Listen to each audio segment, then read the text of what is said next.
All right, welcome back to the Zac Clark Show. I am here today with one of my favorite humans, a colleague of mine, a friend of mine. We've been doing this work together in behavioral healthcare for way too long. Reina Zelonky, what is up? So good to be here. Thanks for having me. Yeah, so Reina, if you're listening, is a therapist in private practice here in New York. She runs a private practice on the Upper East Side, Upper West Side? Upper West Side. And you're like in the middle of this thing.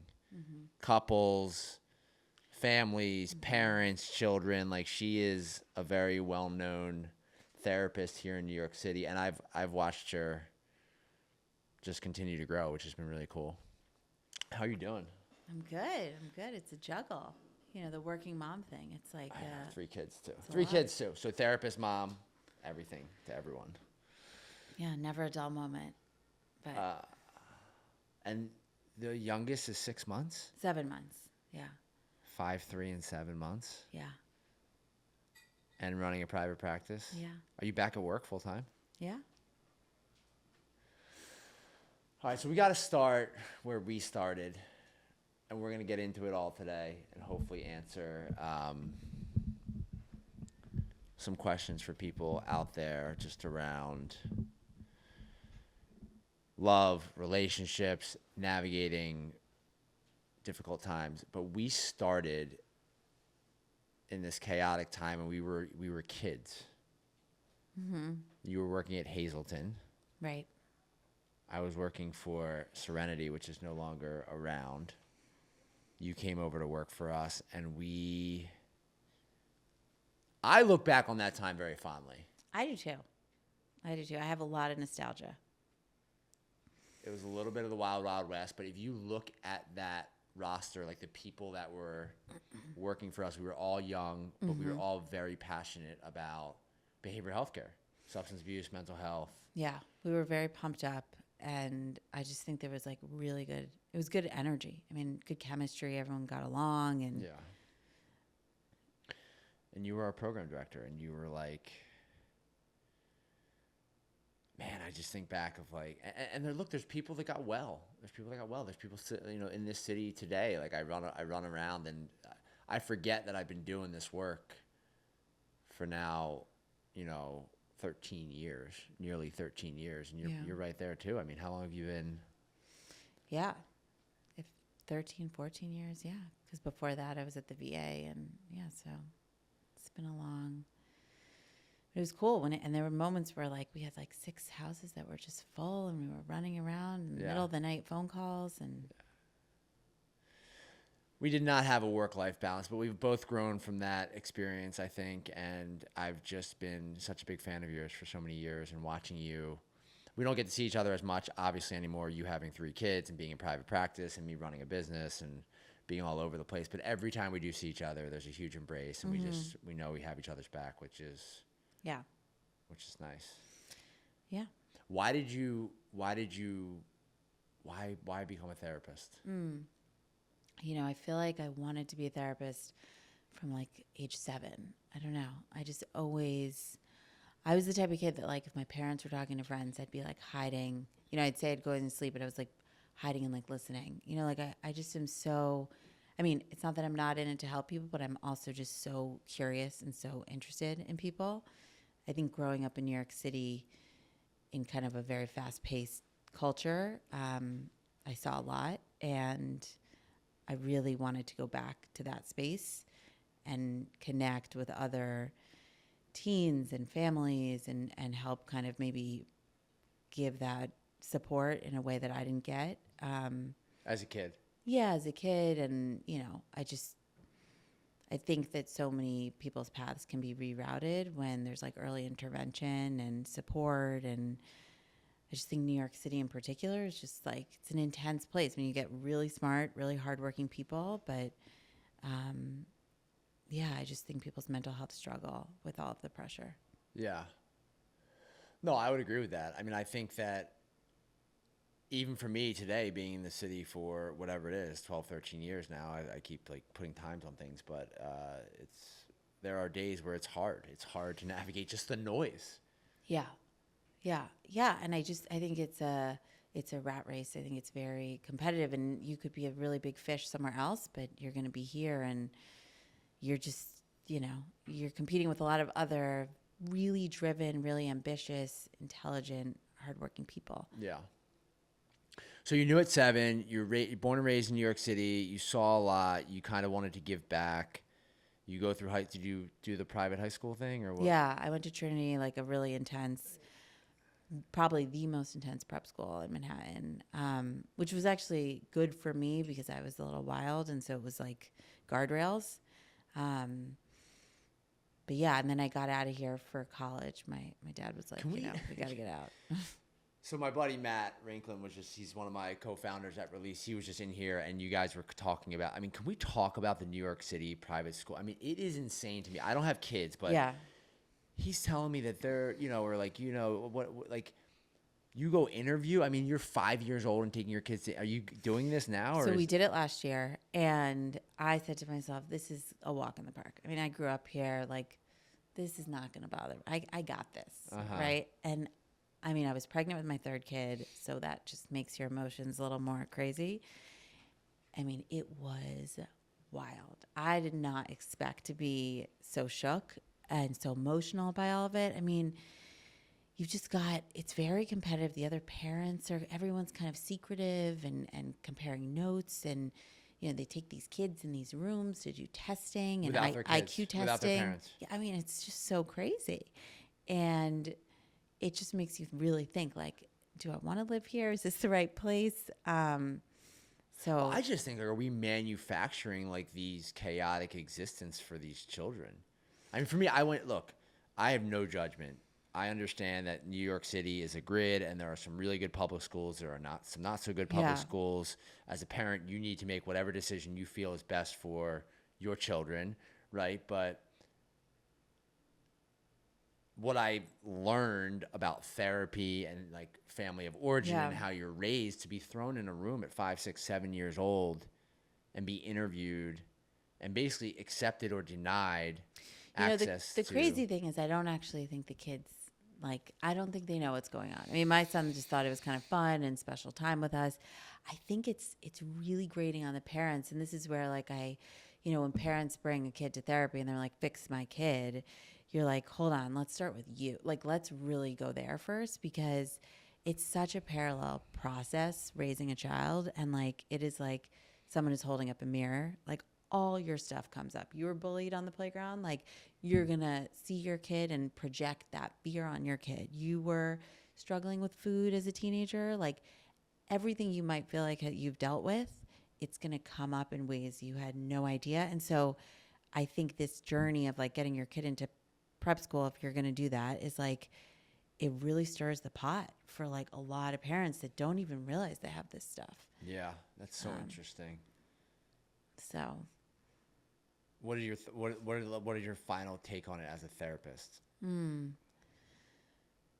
don't know. I think it really just goes down to believing in yourself, and at the end of the day, and I say this to so many parents, there's something to say about instinct, and just that primal, your kid better than anyone else. Right. And I just think in this day and age with podcasts and lectures, and we just have so much more access to information, which is wonderful.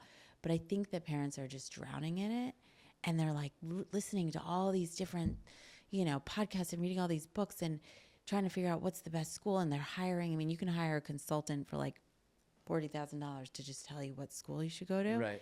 And they can't even guarantee that your kid's going to get in. Yeah. And I just think there's something to say about you walk into a school and you're going to be this is the right place for my kid, or this is not. What's right. And I think it just comes down to quieting that noise and being grounded yourself.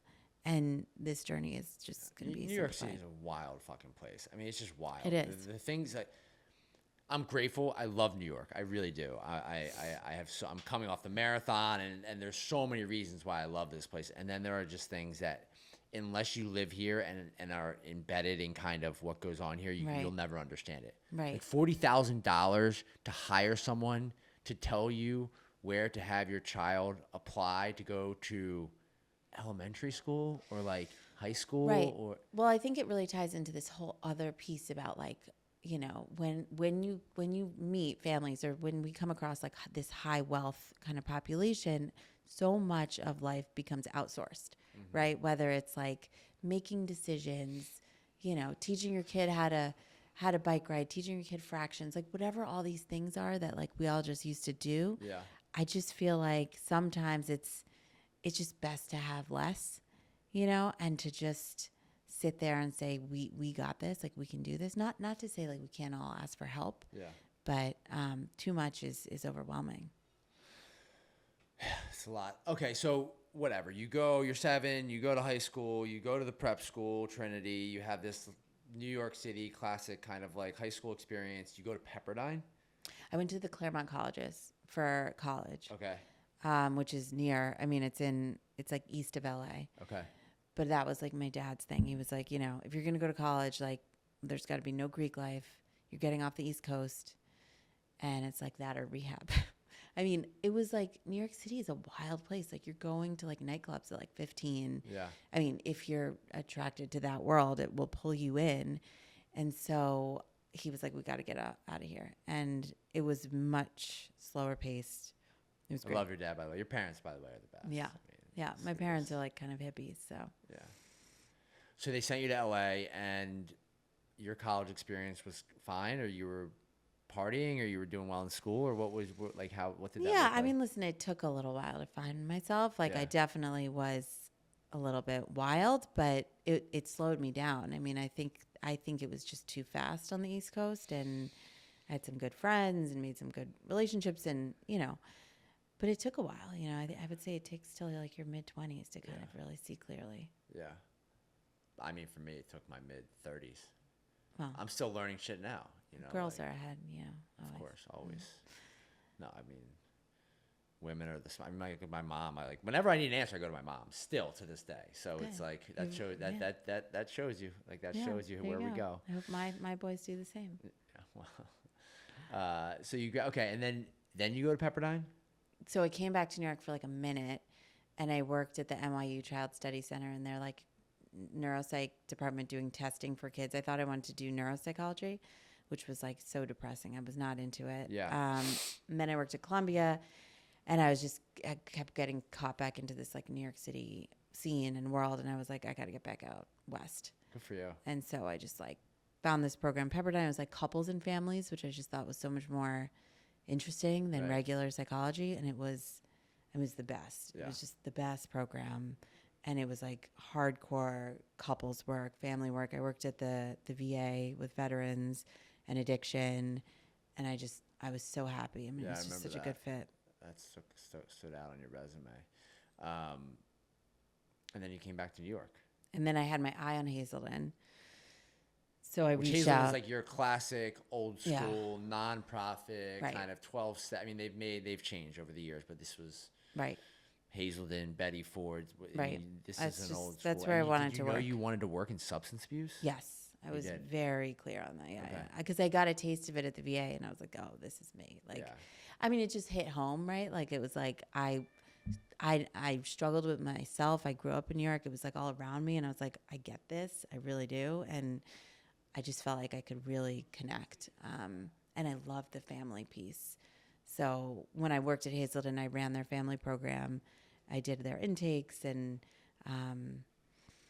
yeah, it was great. Yeah, you've kind of done it all. It was a good team. You've kind of done it all. So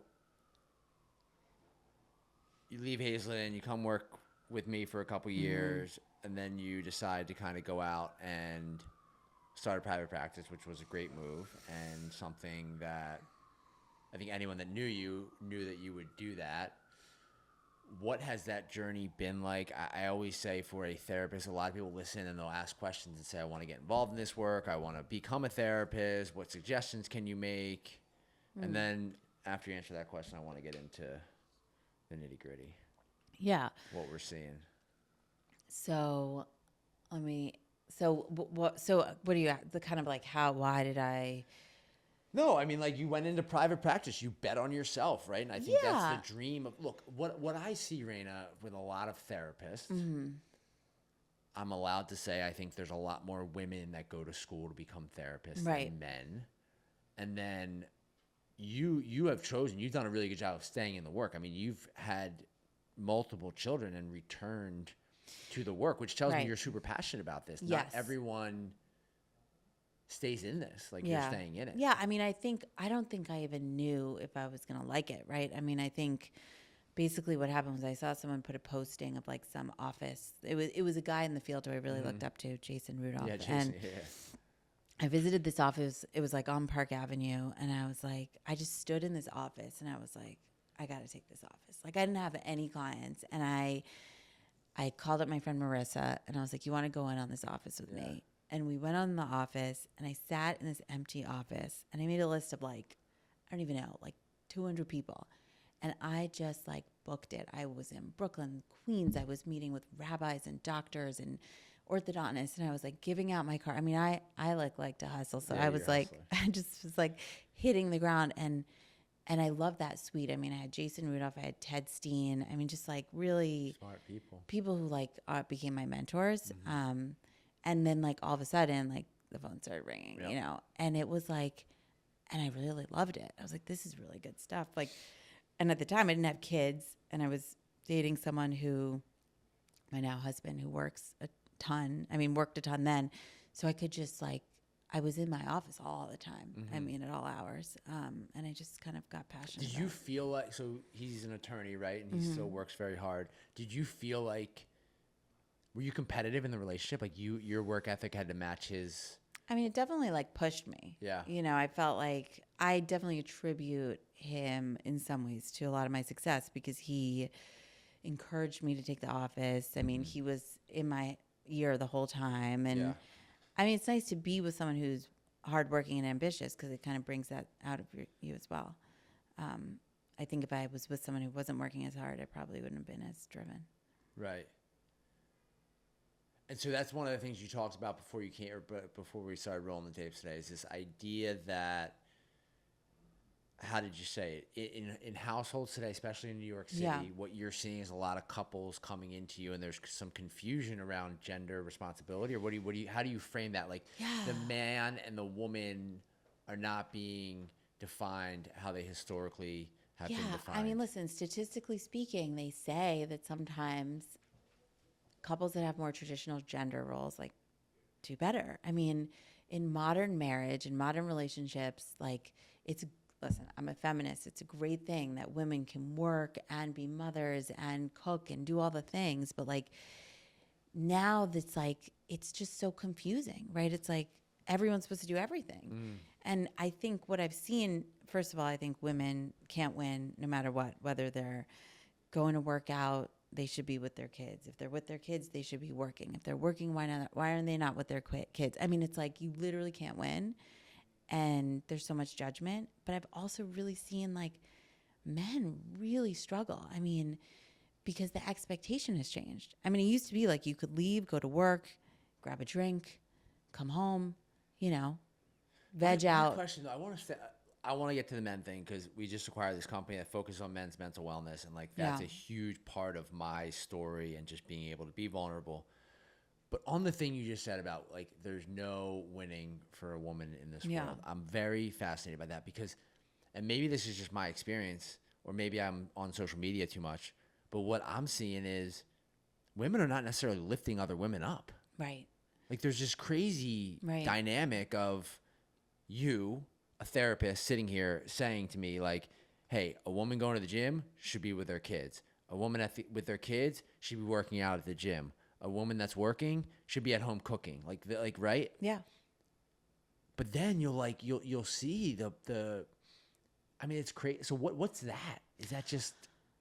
I mean, I think it's like a projection of, right? Like every judgment comes from like yourself. And I think women are not feeling good about what they're doing. Like every woman, I had 2 women this morning in a couple, and like both women were hysterically crying to me, and they both are parents of multiple kids. And they're like, where am I supposed to be? Am I supposed to be working? Am I supposed to be at the soccer match? Am I supposed to be at the soccer match, or should I be at that meeting that I'm missing? I didn't get that promotion because I'm with, you know, it's like, I think it's their own inner struggle that just gets projected. And I blame society on some level for like just putting out such a like unrealistic standard for what is supposed to be achieved. And it's never good enough. And so it pains me to see. And I think, women just want to be such, they want to be good moms. And I say, it comes down to your own inner dialogue, right? It's like you can only be as good of a parent as you are to yourself. And so finding a way to like know that like you're doing the best you can. You can only be as good a parent as you are to yourself. I mean, that applies to a lot of areas of life, I feel like. Yeah. For me, I mean, I can only be as good.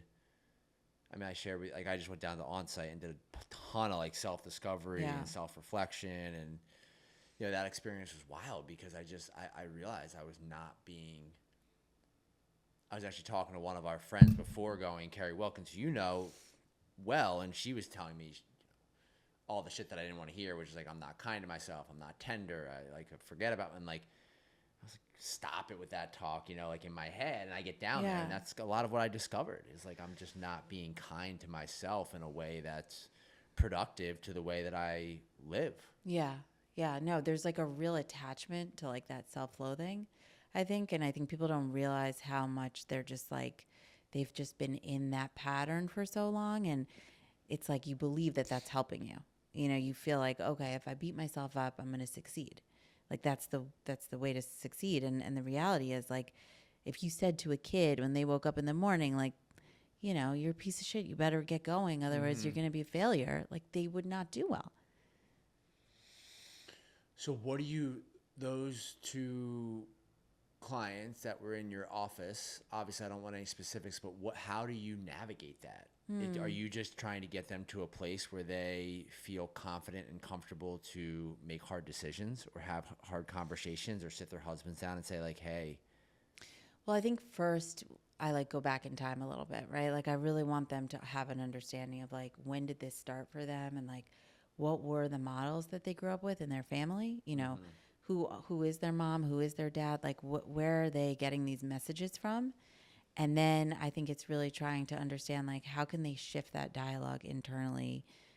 What are moments that they do feel good, and like, how do we expand on it? And I mean, I'm such a like big couples therapy pusher. Like I'll even get any client of mine to bring their spouse in or their partner in, because I just feel like when people feel seen, appreciated, and understood, like it's such a game changer.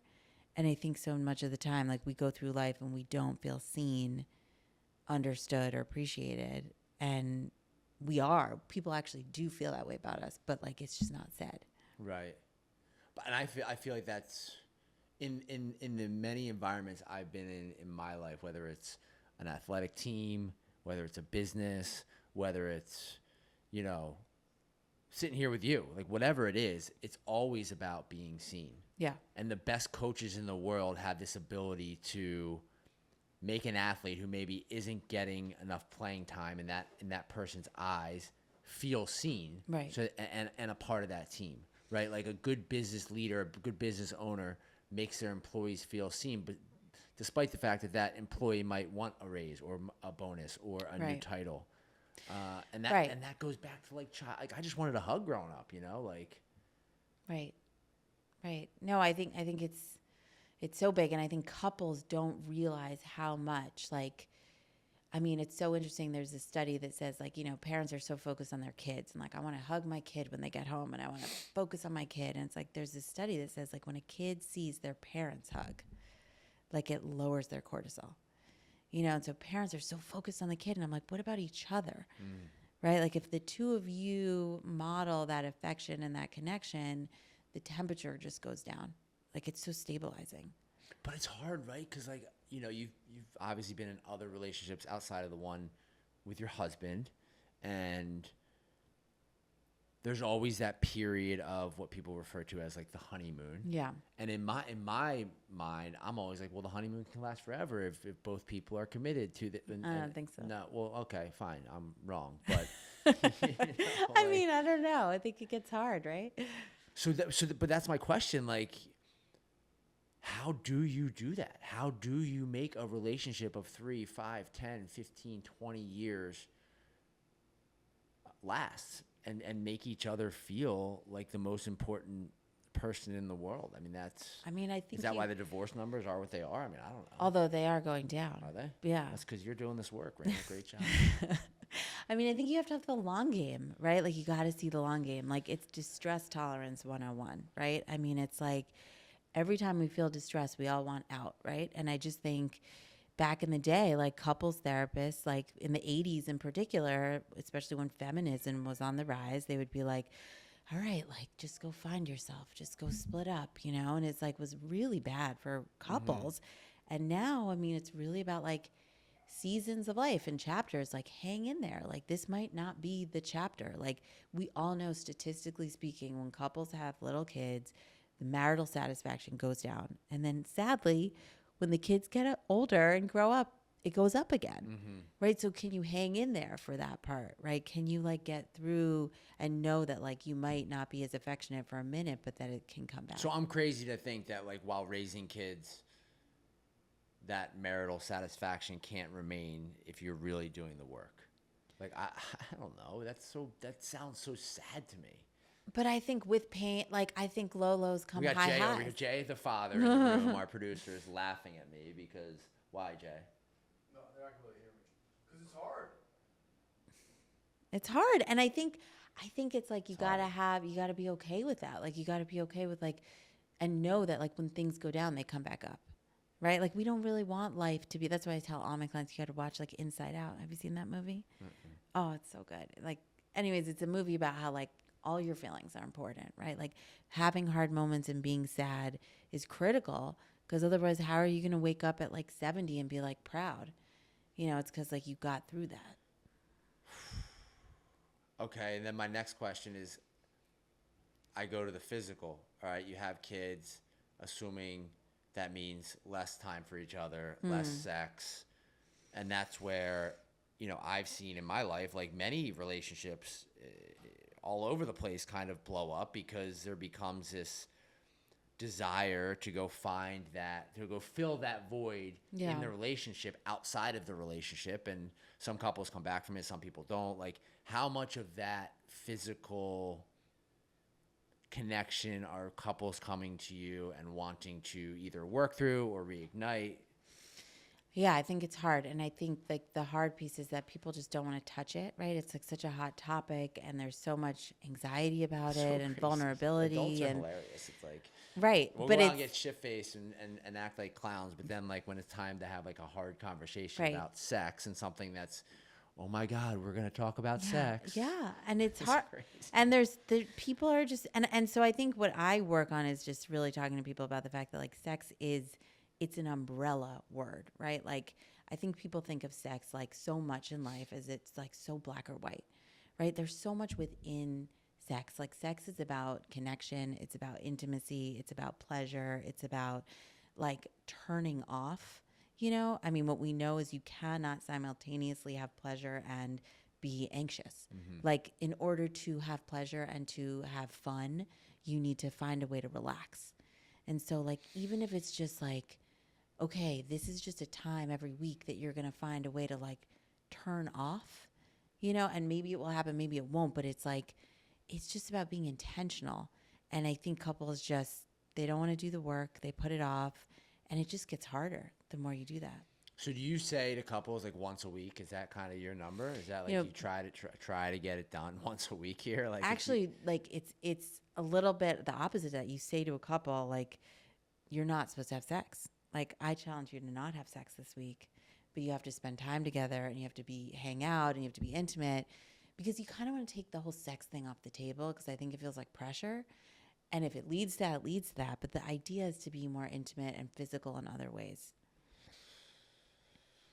I just don't. I might just have a really bleak outlook on this stuff, but I don't. I mean, I guess that's why. I mean, maybe that's why I'm delusional, right? Like if this honeymoon can carry on and that it can remain good and that it can remain, and maybe I'm just like a hopeless romantic or I'm just like a believer. But I think it's so complex, right? I mean, I think when you have kids, like it's so different. Like your love for that person grows in so many different ways, you know, because you see that partner, like, and how they are with that child, like during a hard moment, and you're just like, you can be blown away, and you're like, wow, like, so maybe I'm not having like some romantic getaway, but that was powerful, and now I'm going to work like having seen that moment and have a different kind of love that like makes that love even more just rich. Do you have couples coming to you that are exploring open relationships, and what is your thought on that? Like, I feel like that's something that's happening a lot more here in New York. And again, Yeah. New York is kind of, we talked about it with the public schools or the private school thing. New York is this bizarre place, and it's very Yeah. trendy. And so you'll see an article written about couples that are now, you know, going to sex parties, and they're having this new, you know, reinvigorated sex life because they're, you know, finding multiple partners. And like, what is the therapist view on that? I mean, no judgment, right? Like I think people have to let loose, and I think people have to like try new things, and like I don't think, like I said, like I don't think it's so black or white. Like I think exploration, there's a time and a place for it. Like I think when you have little kids and like it's just like you're trying to create stability, it's a little harder, but as people get older, I haven't seen as much success with it as I wish, you know. I don't always feel like it plays out the way people want it to. The open relationship thing? Yeah, like I just don't. I think it Well, ends there's up. got to be jealousy, right? Yeah, I think it gets kind of haywire, and I think a lot of it is like it's a fantasy, you know, and Yeah. like I'd rather people talk about their fantasies and like share those fantasies, and you know, I think a lot of times what people want can be right in front of them. You know, I think that it's about exploring different avenues with who you are already with. Um, Before you try and like go outside of that. Yeah, I feel like one of the biggest things I'm learning in like continued therapy and continuing to work with someone who's guiding me, right, to this information, to this knowledge, which I believe that's what therapy is, right? Like I'm just being guided to answers that I didn't even know existed. Yeah. Is, you know, this idea that a lot of this comes back to having hard conversations. Yeah. Like just being able to communicate like, hey, this is not working for me right now, Yeah. or this is what I am feeling, or, you know, whatever it is you're ashamed of. Right. And putting that on the table. So as a couple or as a unit or as whatever that relation, whether it's in business, I don't give a shit where it is, that there's some dialogue around. Well, right. I think people are so afraid of being vulnerable, you know, and I think there's just like a desire to like, even to your partner, to present like it's all good. And I think people are suffering. I mean, that's what leads to addiction ultimately, is like suffering alone. So having those conversations are huge. And saying to your partner, like, I can't do this anymore. You know, or I need help. Yeah. So I'm so fascinated by it all. And you're such a wonderful conversation example, because you have 3 children, you live in New York City, you have a high achieving husband, you have really built this beautiful life, and Yeah, but had been right. probably forced to practice what you preach in some way. And struggle to do it, right? Yeah. I mean, I think that's why the work is just so, I am so passionate about it, because it, like, I get how hard it is, and I'm living it. And so I feel like to be able to normalize and validate that for people, because in the end of the day, like, it is so powerful to just like know that you're not alone in it, you know, and like know that everyone else is feeling the same way. And I mean, it's in some ways I benefit from my own work, right? Because I get to walk away and be like, well, it's good to know like everyone else is struggling, Yeah. you know? Yeah, you're not alone. Yeah. And that like, beautiful. and it could be worse. Right. And it reminds you of that. I want to get to like what you're seeing, but I want to go back and touch just on the, I'm trying to not forget shit that we talked about that I wanted to touch on. So the men, right? We talked about the women and some of Yeah. the struggles there. Guys historically suck. We suck at asking for help. We suck at being vulnerable. We have very, very concrete things baked into our existence that we think we need to be, or ideals, right? About Yeah. what a man should be. And so you touched on it a little bit. I would imagine, like, is it fair to say most, like, your first interaction is typically with the wife or the woman, and then they bring in kind of like resistant Yeah. partner? A lot of the case. Yeah. Yeah. A lot of the time.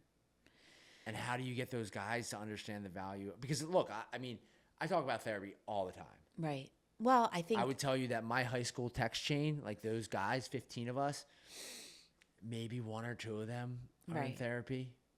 I mean, it's hard. And I think, I mean, this is where the craft, I think, comes in so much. I mean, you really have to notice who's in the room who doesn't want to be there and make them feel good about being there, you know, and help them notice. I mean, couples therapy doesn't have to be all negative. I mean, it could be about looking at what's already working and helping people feel good about themselves and what they're already doing. So I think building people up and making sure there's a certain level of like strength and sense of like self-worth before you kind of look at what's not going well is so important. But I think, I think the expectations for men are hard, right? Like I feel for them. Like I think it used to just be, okay, you're supposed to go to work and earn an income. But now it's like go to work, earn an income. And then if you have children, there's an expectation to like be at all the games, be at all the applying for private school, like be at all the things, you know, and then there's an expectation from women to like connect and like have that emotional connection. And then you've got to like be exercising and there's the physical piece. And I just think like the list has grown. And I think that men are just, I mean, I work with a lot of couples where the men say like, I don't feel like I can win, you know, and they say to their wives, like, I just don't feel like you're ever happy with me. The male says that to the Yeah. female. Yeah. And- Well, right. I mean, that's, I mean, I actually get that. Yeah. Because Right. a lot of times, like as a male, like I will work really hard in silence, but sometimes it's with expectation. Right. And sometimes I want, whether or not it's a romantic partner, but the people in my life to validate that like I am working hard and Yeah. doing my best and like all those emotions that I want to feel Right. when they don't come, Right. that causes me to get like resentful, truthfully. Totally. Totally. And I think it's hard because I think women set very high standards for themselves that's based on like society. Yeah. But then a lot of times they project that onto their husbands and they're very critical. You know, it's like, oh, you're going to make breakfast this morning? I'm like, you didn't do it right, you know? Or, oh, you booked that restaurant? Well, that's not a good restaurant. You know, it's like, that's so brutal. so like, you know what happens? They stop doing it. And then the wives are like, well, you don't do anything. Right. You know, it's like, well, how do you expect them to do anything if everything they do is wrong? You know, so it's like really working with couples to like notice, like, if you want your partner to help out, like, there's got to be more positive. Like I talk about like money in the bank, you know, which is like an old Gottman thing. Yeah, make like, deposits, yeah. got to put the money in the bank. Like, you got to like have that good moment and make that partner feel good. Otherwise, they're not going to keep doing it. And kind of surrender to the fact that like it's not going to be perfect. You can't control Yeah. it. Right. But I think for men, it's like really being able to acknowledge like that they don't feel like they can hit all the benchmarks, and that, you know, if women want them to be helping at home, they've got to be like building them up a little bit more. Yeah, it seems like a lot of work. But it is, right? I mean, I guess it is, right? Like love is hard and relationships are hard. And I mean, look, I can't speak to having kids. So that's a whole nother. Oh, this is your kid. What, release? Yeah. Yeah. Well, yeah. I mean, like I joke that I have a ton of kids, you know, but like You do though. You mentor a lot of people, and Yeah. you've got a lot. I mean, that's not that different. No, it's and look, all the shit we're talking about, I think as a society we put a lot of pressure on the divorce rate. Yeah. But for me, like I'm into this thing, like it's almost like the relationship rate, like and like all these relationships that we have in our lives, and you know Yeah. you've experienced it, right? And we were talking about it. It's like friends come and go, and Yes. friends will leave your orbit for a period of time, and mistakes will be made, and then sometimes they will come back and Listen, apologize and. Friendship's really hard, and I think friendship is particularly hard for like, you know, for a lot of New Yorkers that are working, that are trying to prioritize their relationship, right? It's like friendship takes a lot of time, and I think that people lose friends, and then, you know, it's like having faith that like a good friend, you can have seasons where you're going to be close and not be close. Yeah. And Yeah, I always think about like I feel like there's this bullshit narrative out there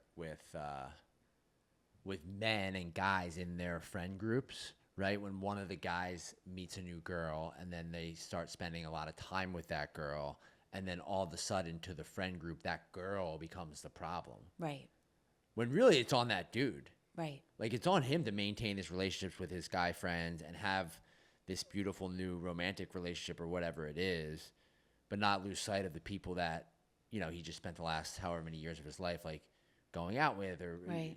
and so I feel like friend groups are amongst men are very quick to villainize the woman. yeah, yeah, But in reality, I think a lot of times the guy is not being honest. right, And then I've seen it where that guy goes out into the friend group and like, oh, my wife, dude, like she's just not letting me do this. Or there'll be this crazy behavior where they're like coming to a trip late and then like leaving early because their wife's making them. But for me, a lot of times I'm like, that's not the truth, man. Like you're doing this because you're feeling some level of guilt or something inside of you where you're not like your communication is not healthy at home with your wife or Right. with your partner. yeah. That's forcing you to behave like this, and it's really not on her at all.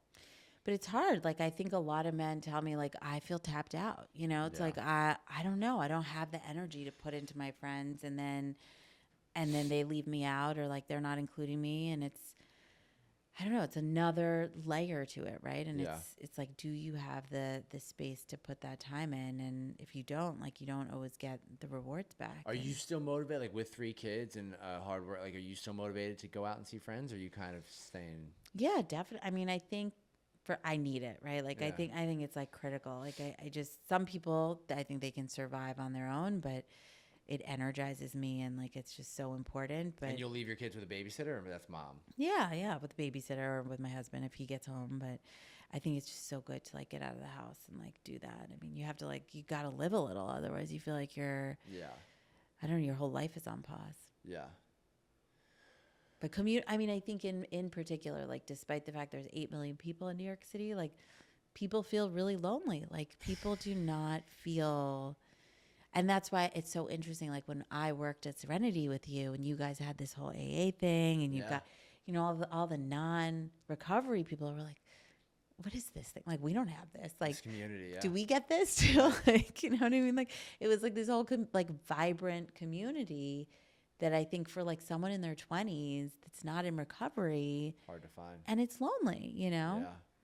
So, That's what I mean. That's what I'm proud. Like with Release, you know, like if you came to our after party after the marathon, which was this past Sunday at PhD at Dream, like at the rooftop, if you walked into that room, Yeah. you would have never known that half of that room was sober. right. And that's the fucking shit that I am so amped on, because we need to show sober people Yeah. that they are welcome in an environment where there's alcohol being served. And we have to, you know, also show people that are drinking that it's okay to welcome sober people there, and they can make their own decisions Right. about whether or not they're going to drink. You don't need to kind of be like, oh my God, can I get you a club soda? Like, I'll go to the bar and get a drink, or I'll just tell you what I want because I'm very confident in my Right. environment and sobriety.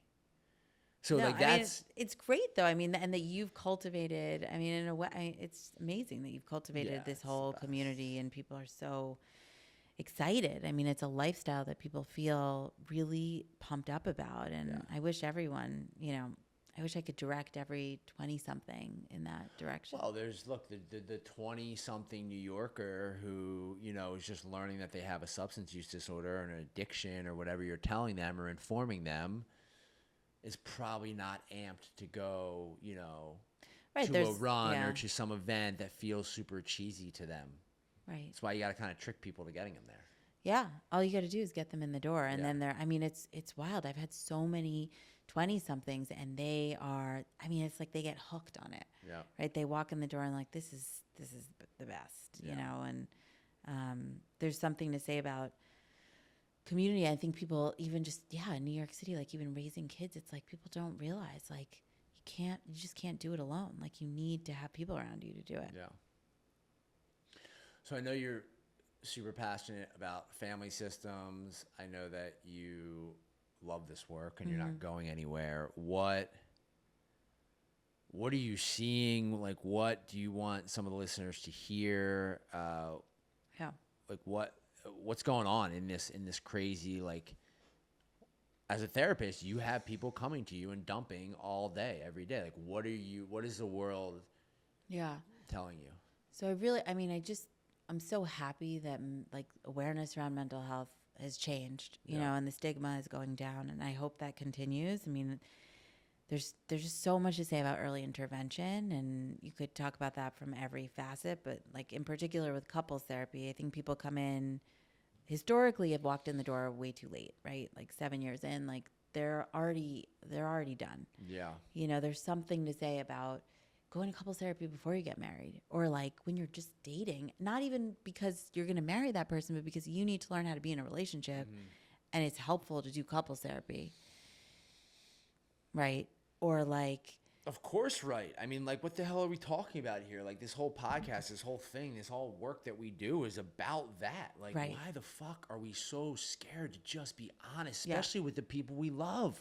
right. I mean, listen, I made my now husband go to couples therapy when we were just like dating, like a few months in. He's like, Yeah. well, what is this? And I'm like, this is what I do. Like, I'm interested in this. And like, I've made him do like every kind of couples therapy with me, like, because it's just, I got to live it in order to do it.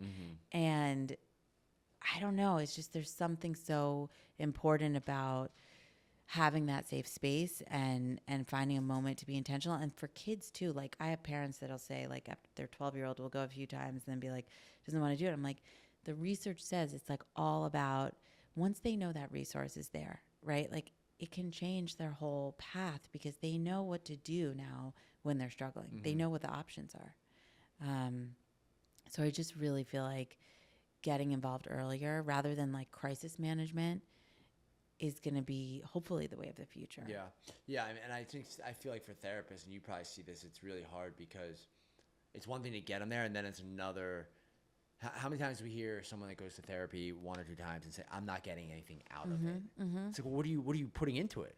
What are you giving? What are you providing? Are you being honest about where you're at? Are you letting your guard down? Are you deflating some of your ego to allow this work to start to happen? Right. And that's where, for me, I think there's some frustration because some people will get to that 1 or 2 sessions and then they'll say, I didn't like the therapist, and they'll cry, and then they're gone. Then they're never going back They're to never going therapy. back.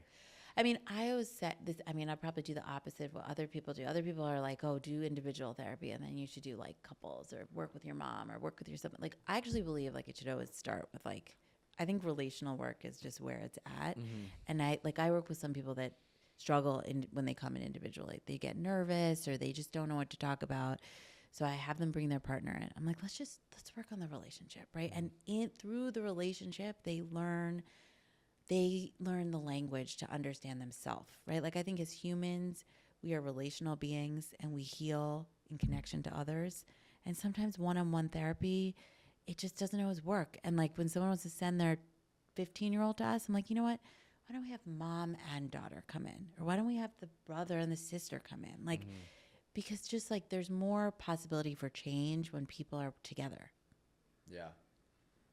Yeah, I mean, that's like, who was it?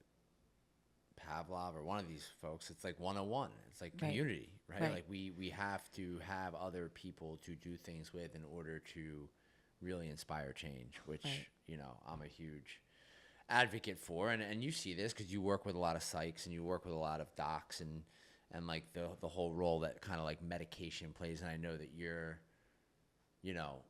big into kind of some of the holistic stuff, right? Like, okay, yeah, medications can be a part of this treatment plan, but are you getting fresh air? Are you drinking? Like one of the first things I always say to people is like, are you drinking water? Totally. Are you eating food? Are you like, yeah. I've been sharing about this thing at Onsite. Like one of the things I realized, like I wasn't eating 3 meals a day. Yeah. So being forced to go to a cafeteria or like the food was awesome, but being forced to go to this like eating hall, chow hall 3 times a day and actually eat food was pivotal. I was like, oh my God. Right.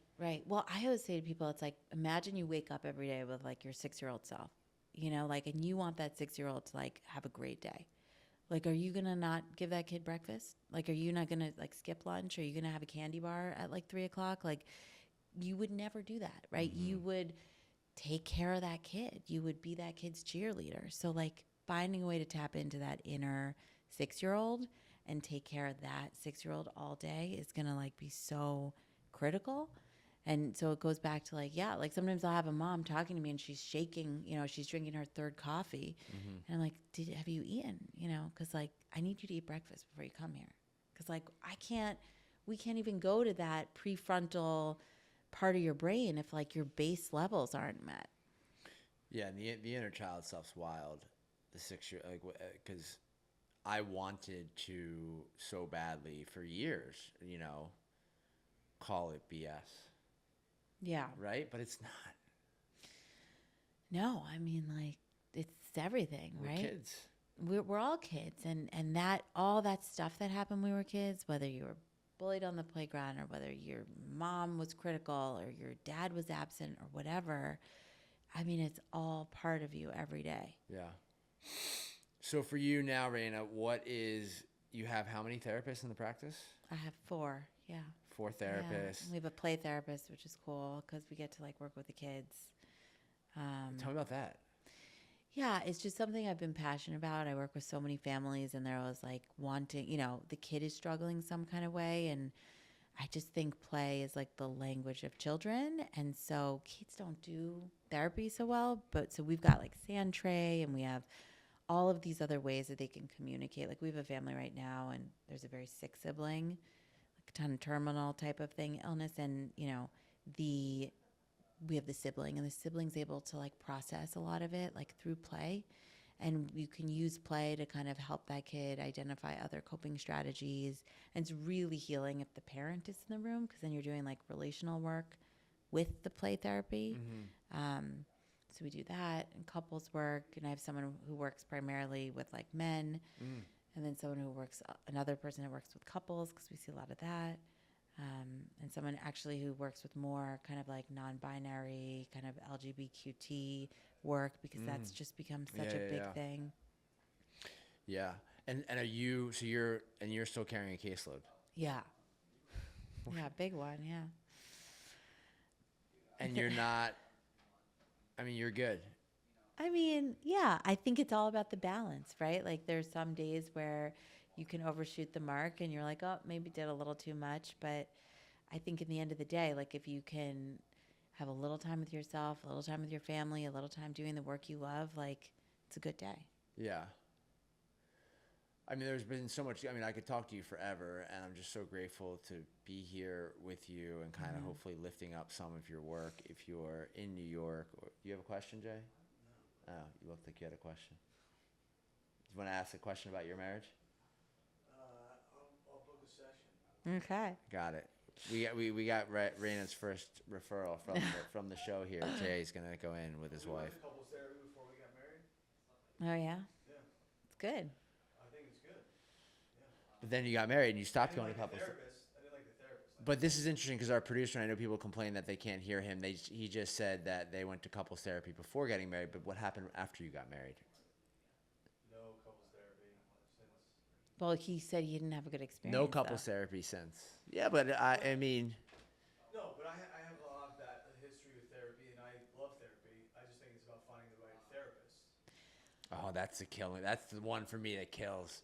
But the reality is a lot of people doing couples therapy, like the general, you know, social work degree, they don't do couples training, you know, like I wish it was a bigger part of like the training courses because I do think it's a different beast. Like your client is not 2 people. Your client is the relationship. So it's different. Yeah. I mean, I just think that the whole find the right therapist thing is a little bit of bullshit. Like for me, you're going to therapy because you're finally acknowledging that there's something that you need to work on. Right. Like, how about you take a little accountability for the first time and Lean in. yes. Yeah. Yeah. Yeah. I There's just something to can't say stay- about like manifesting what you want to happen by just bringing it. And of course, there's bad therapists or there's bad, fitness trainers. There's bad actors everywhere. And maybe I'm just biased because I work in behavioral healthcare and I love therapists. I just feel like so much of that line is bullshit. Yeah. I hear you. It's like the guy that comes to me and says, I don't like my sponsor. Well, are you actually doing what he's asking you to do? Or are you just saying you don't like him because he doesn't look like Right. you and talk like you and you don't yearn for his social life? Right. Yeah. So, anyway, Reina Zelonky, we're going to, how do people find you? Website, yeah. Which is, please. ReinaZelonky.com. ReinaZelonky.com. And she assumes that people are just going to know how to spell that. So it's www. It's a good Jewish mouthful. ReinaZelonky.com. Yeah. ReinaZelonky.com. You will not be disappointed. Call her if you're in New York or needing support, needing assistance. I would trust her with my own relationship. Well, thank you so much. I love talking to you and it brings me back. So we got to do more of it. You're the best, Reina. Thanks for coming. Thanks and that's a again. wrap for today's episode. Man, unpacked a lot. Thank you.